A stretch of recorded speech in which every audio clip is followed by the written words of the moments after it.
ኢምፖርትና ኤክስፖርት ቢዝነስ ለመጀመር አስበው ሊያሟሉ የሚገባውትን መስፈርቶች እንዲሁም አጠቃላይ ሂደቱን ለመገንዘብ ተቸግሯል? እንግዲያውስ በዚህ ቪዲዮ ሁሉንም ነገሮች በቀላሉ ማግኘት ይችላሉ። ኢምፖርትና ኤክስፖርት ምንድን ነው ከሚለው እንጀምር። ኢምፖርት እንደሚታወቀው እቃዎችን ከውጭ ሀገሮች ወደ ሀገር ውስጥ ማስገባት ማለት ነው። ኤክስፖርት ደግሞ በተቃራኒ እቃዎችን ወደ ዓለም አቀፍ ገበያ መላክ ነው። ለምን ያስፈልጋል? ምክንያቱም የኢምፖርትና ኤክስፖርት እንቅስቃሴዎች የንግድ እድገትን ይደግፋሉ፣ እድሎችን ይፈጥራሉ። ከዚያም ባሻገር ደግሞ በዓለም አቀፍ ደረጃ ተወዳዳሪ እንድንሆን ያግዙናል።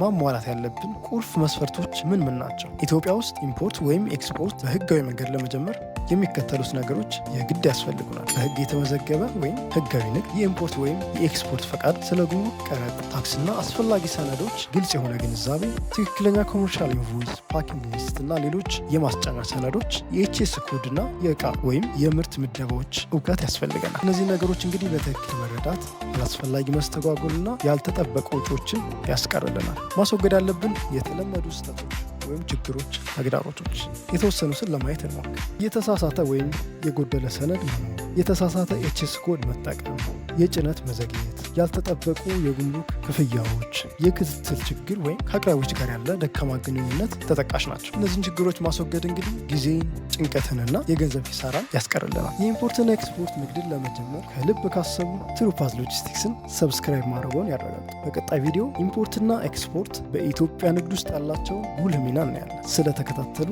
ከልብ እናመሰግናለን።